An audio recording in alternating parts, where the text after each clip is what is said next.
नमस्कार, crime spot में आपका स्वागत है।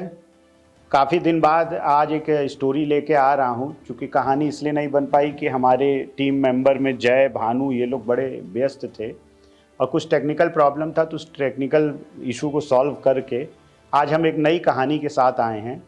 आज की कहानी मध्य प्रदेश के पन्ना जिले के एक परिवार की है, जिसमें शिव कुमार त्रिवेदी नाम का एक होनहार बच्चा, जिसकी उम्र 23 साल थी।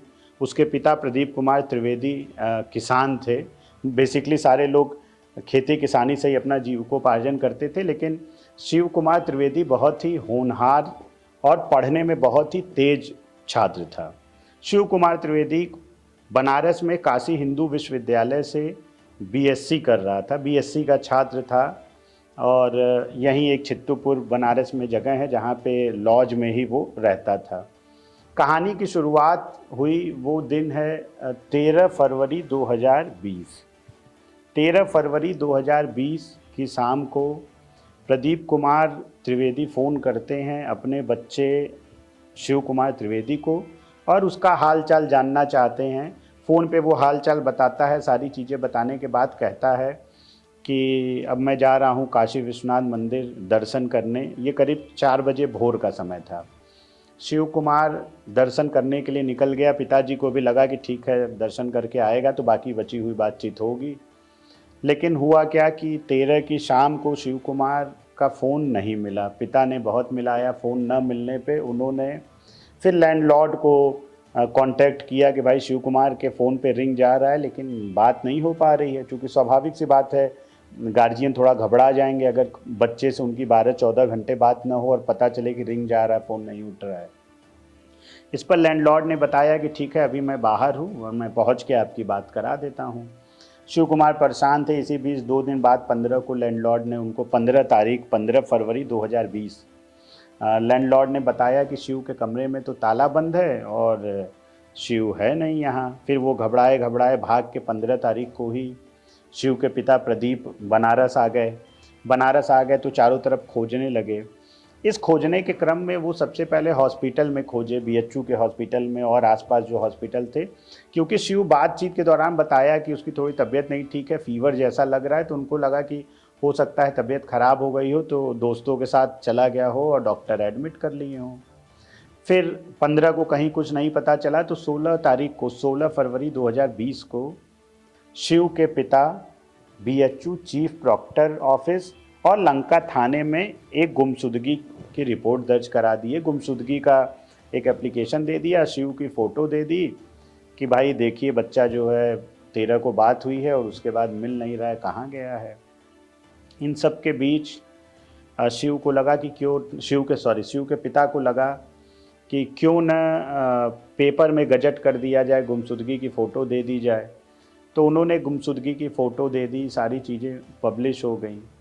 फिर लगभग 17 तारीख को शिव के पिता के पास एक कॉल आती है। ये बहुत ही महत्वपूर्ण कॉल थी, जिसने कि सबके सोच को ही बदल दिया और खोजने की दिशा ही बदल गई। उस फ़ोन करने वाले लड़के ने बताया कि शिव एमपी थिएटर, जो कि बीएचयू में काशी विश्वनाथ मंदिर से 200-300 मीटर दूर स्थित है, एमपी थिएटर के बाहर एक पुलिया जैसा बना हुआ था, वहाँ बैठा था और मुझे कुछ बीमार लगा, जैसे लगा कि इसकी तबीयत नहीं ठीक है। तो मुझे कुछ समझ में नहीं आया और मैंने पुलिस को फ़ोन किया, 112 नंबर को फ़ोन किया और वो आए और वो उसको लेके गए। फिर उसने अपना मैसेज भी भेजा। गाड़ी नंबर 613 थी। तो 613 नंबर का काम होता है कि कहीं से कोई कॉल आती है तो वो वहाँ से उसको पिक करके और जो नज़दीक का थाना होता है वहाँ वो सुपुर्द कर देते हैं। ये सारी प्रक्रिया लिखा पढ़ी में ही होती होंगी, क्योंकि क्योंकि डायल 112 जब भी किसी को कहीं ले जाता है तो वो ऑन रिकॉर्ड रहता है, तो शायद थाने पे सुपुर्दगी की भी प्रक्रिया पूरी तरह से ऑन रिकॉर्ड ही रहती होगी। जब ये बात पता चली शिव के पिता को कि पुलिस वैन ले गई है 112 नंबर और लंका थाने पर दी है, तो वो बड़ा परेशान हुए कि अभी हम गुमशुदगी के लिए दे के आए एप्लीकेशन, फ़ोटो एसएचओ को दिया। एसएचओ ने कहा कि ठीक है, लिख लेते हैं गुमशुदगी, और वो पहचाने भी नहीं, जानते भी नहीं थे। फिर ये एक नई कहानी आ गई।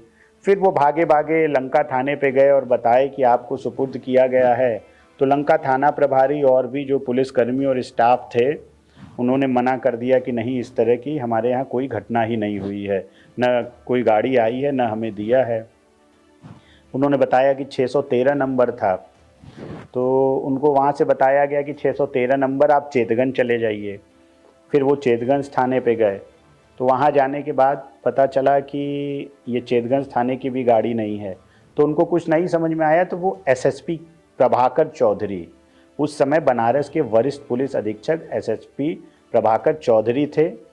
शिव त्रिवेदी के पिता को लगा कि हम इस थाने से उस थाने दौड़ते रहेंगे, क्यों न एक बार वरिष्ठ पुलिस अधीक्षक के पास चला जाए और उनको सारी बात बताई जाए।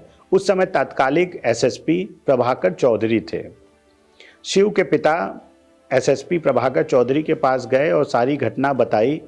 उन्होंने सारे घटना को गंभीरता से संज्ञान लिया और 613 नंबर गाड़ी के सभी स्टाफ को अपने यहाँ बुलाया।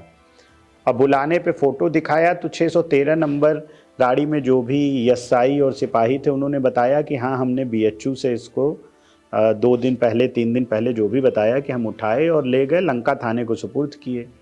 उसके बाद फिर उन्होंने उस समय लंका थाने के एसएचओ इंस्पेक्टर भारत भूषण को बुलाया। भारत भूषण को बुलाया और फ़ोटो दिखाया, बोला कि भाई 613 नंबर की जो गाड़ी उठा के ले गई 112 112, वो तो कह रही है कि हमने लंका थाने में सुपुर्द कर दिया। फिर इंस्पेक्टर ने कहा कि हाँ, ये आया था और ये विक्षिप्त था, इसलिए हमने इसको तुरंत भगा दिया, जो कि बहुत ही मतलब ये हास्यास्पद बात है। पुलिस कभी भी किसी को पकड़ के ले आती है तो ऐसे ही नहीं भगाती, बाकायदा उसकी भी सुपुर्दगी होती है, गार्जियन आते हैं, गार्जियन को लिखा पढ़ी में दिया जाता है। और अगर आपको लगा कि वो मानसिक विक्षिप्त है, तब तो आप एकदम ही नहीं भगा सकते। आपका ये दायित्व है कि आप उसको हॉस्पिटल में एडमिट कराएं। फिलहाल ये सब नहीं हुआ। फिर उसके बाद एसएसपी ने कह दिया कि जाओ और थाने पे अपनी जो है रिपोर्ट दर्ज कराओ, उनसे मिलो, वो लड़के को खोजेंगे। प्रभाकर चौधरी इतने तेज एसएसपी हैं, लेकिन यहाँ पे आके पता नहीं उनके दिमाग को क्या हो गया, ये कोई नहीं समझ पा रहा है। या शायद अपने विभाग की बात आती है तो थोड़ा दिमाग कम काम करता है पुलिस अधिकारियों का। बाकी लोगों के लिए इनका दिमाग बहुत तेज काम करेगा, लेकिन जब विभाग पे बात आएगी तो आप समझ सकते हैं ये क्या करते हैं कि जब 5 दिन 6 दिन पहले की घटना है, तो आपने क्यों नहीं थाने का सीसीटीवी फुटेज निकाला? आपने क्यों नहीं लंका थाने के 50 मीटर लेफ्ट और 50 मीटर राइट तक कम से कम 25 कैमरे लगे होंगे, ये मिनिमम 25 है, हो सकता है इससे ज़्यादा भी हों। आपने क्यों नहीं वहाँ से फुटेज निकलवाया? अगर शिव कुमार त्रिवेदी को रात में या सुबह भगा दिए, तो एक टाइम था, आप 6 बजे भगा दिए तो सुबह 5 बजे से लेकर 8 बजे तक का कैमरा खंगाल लेते, वो भागते हुए दिख जाता कि भाग के जा रहा है। लेकिन ऐसा कुछ नहीं हुआ। प्रदीप त्रिवेदी शिव के पिता को लगातार थाने, चौकी, एसएसपी यहाँ वहाँ दौड़ाया गया। तभी अखबार से ही शिव कुमार त्रिवेदी के पिता को पता चला, प्रदीप त्रिवेदी को, कि एक रामनगर में तालाब है, उस तालाब में एक डेड बॉडी मिली है। इन्होंने फ़ोटो वोटो, कुछ बहुत क्लियर फ़ोटो थी नहीं, ब्लैक एंड वाइट फ़ोटो थी, देखा और रामनगर थाने पर गए और थाने पे संपर्क किए। तो वहाँ के पुलिस कर्मियों ने बताया कि नहीं, वो आपके बच्चे की लाश कैसे होगी, वो तो किसी मुस्लिम की लाश थी और वो 35 साल का आदमी लग रहा था, और जिसकी लाश थी वो आया, शिनाख्त करके ले भी गया। तो ये कंफर्म हो गए कि नहीं, ये वो डेड बॉडी नहीं है, जब पुलिस वाले इस तरह बता रहे हैं। फिर अचानक क्या हुआ कि अक्टूबर नवंबर के आसपास कोविड का टाइम चल रहा था, उस समय कोविड पीक पे था, लॉकडाउन भी था। अक्टूबर नवंबर में फिर इनको एक कॉल आई और ये कैंट थाने में गए, तो वहाँ एक डेड बॉडी पड़ी हुई थी। उस डेड बॉडी को दिखाया गया और कहा गया कि ये आपके बच्चे की डेड बॉडी है, पहचानिए। तो इन्होंने उलट पलट के देखा और कहा कि नहीं, ये हमारा बच्चा नहीं है। फिर वहाँ एक और जो बहुत बड़ा डाउट क्रिएट करता है प्रदीप त्रिवेदी के मन में, वो ये था कि प्रदीप के बच्चे का ही कुछ सामान, जूता, कपड़ा वहाँ पड़ा था। बेसिकली जूता और कपड़ा ये देखे थे कि बगल में रखा हुआ था। तो इनके मन में ये सवाल ज़रूर आया कि मेरे बच्चे का कपड़ा और जूता यहाँ कैसे आया। फिर जब पोस्टमार्टम हुआ उस डेड बॉडी की, जब लाश को ले जाके पोस्टमार्टम किया गया तो पता चला कि वो एक किसी लड़की की लाश थी। अब प्रदीप त्रिवेदी को कन्फर्म हो गया था कि मेरे बच्चे के साथ कुछ अनहोनी हुई है, क्योंकि कपड़े का वहाँ मिलना, जूते का वहाँ मिलना, ये अपने आप में किसी अनहोनी का ही संकेत देता है। फिलहाल इन सारी चीज़ों की शिकायत उन्होंने मुख्यमंत्री योगी आदित्यनाथ के दरबार में भी किया और उन्होंने बातचीत पे, टेलीफोन पे बताया भी कि वहाँ से हमें कोई राहत नहीं मिला। फिर इसी बीच क्या हुआ कि एक काशी हिंदू विश्वविद्यालय के छात्र हैं सौरभ तिवारी, जो हाई कोर्ट में अधिवक्ता हैं। सौरभ खास तौर से ऐसे लोगों का केस लड़ते हैं जो असहाय हैं, जिनकी कोई मदद नहीं करता, जो पीड़ित हैं, शोषित हैं। तो सौरभ ने संपर्क किया प्रदीप त्रिवेदी से और कहा कि मैं आपका केस लड़ूंगा। और इसी बीच एक हाई कोर्ट में सौरभ ने PIL फाइल किया और उस PIL के आधार पे एक जजमेंट आया, जिसमें एक आदेश आया जिसमें भारत भूषण तिवारी, जो SHO लंका थे, उनके समेत लगभग 6 से 8 लोगों पर मुकदमा लिखा गया और उसकी जांच CBCID को दे दी गई। अभी जांच की प्रक्रिया चल रही है, अभी जांच ख़त्म नहीं हुई है और अभी मामला न्यायालय में है, तो इस पे बहुत कुछ बोलना ठीक नहीं है। लेकिन आप क्या इसके बारे में सोच रहे हैं, आपको क्या लगता है क्या हुआ होगा, ये कमेंट बॉक्स में ज़रूर लिखें। लेकिन जो सवाल है वो सवाल यही है कि जब 6 दिन बाद ही पीड़ित SSP के यहाँ पहुँच गया, तो फिर क्यों नहीं इन्वेस्टिगेशन में सारे CCTV फुटेज खंगाल के दिखाए गए कि ये देखो तुम्हारा बच्चा जा रहा है। उस समय बताया गया कि लंका थाने का कैमरा खराब था, लेकिन बाद में एक RTI में जो जवाब आया है उसमें ये आया है कि लंका थाने में 3 कैमरे लगे थे और तीनों कैमरे सही थे। तो फिर जब कैमरे सही थे तो फुटेज क्यों नहीं दिखाए गए? फिर सवाल उठता है कि जो शिव की डेड बॉडी मिली है वो गंगा नदी को पार करते हुए लगभग 1-2 किलोमीटर आगे जाके मिली है।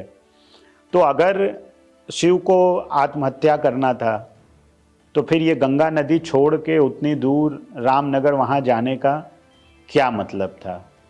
और सवाल तो बनता है क्योंकि शिव थाने में आया, उसके बाद उसकी नदी में एक तालाब में, पोखरे में लाश मिली है।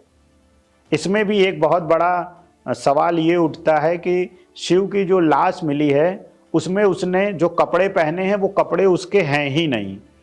तो आखिर जिस शिव को सुबह 6 बजे छोड़ दिया गया, हालांकि अब बाद में पुलिस कह रही है कि वो भाग गया, तो जिसको छोड़ दिया गया या भाग गया उसने रास्ते में कपड़े कैसे बदले? शिव के पिता का भी कहना है कि जो कपड़े हमको कैंट थाने पे दिखाए गए थे उस लावारिस लाश के साथ, वो कपड़े हमने लॉज की छत पे डाला हुआ था कि अगर शिव कभी इधर उधर से भटक के आए, कमरे का लॉज बंद है, ताला बंद है, तो ऊपर जाके अपने कपड़े बदल सके। हो सकता है कहीं चला गया हो फिर लौट के आ जाए।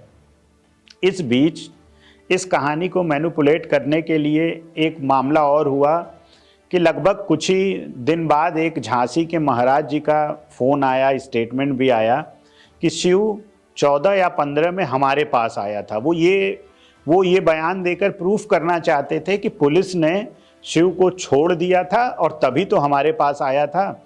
लेकिन बाद में CBCID ने जब जांच किया तो पता चला कि नहीं, उनका बयान भी झूठा था और इस आधार पे भी वो बयान झूठा था कि अगर शिव 15, 14, 16 में उनके यहाँ चला गया तो फिर शिव की डेड बॉडी एक ही दिन बाद कैसे रामनगर तालाब में मिली? क्योंकि पोस्टमार्टम रिपोर्ट के आधार पे जो भी चीज़ें आई उससे यही तय हुआ कि लगभग ये डेड बॉडी 14, 15 इसी के बीच यहाँ पे, चाहे वो शिव आया या डेड बॉडी आई या क्या आया, ये तो जांच का विषय है।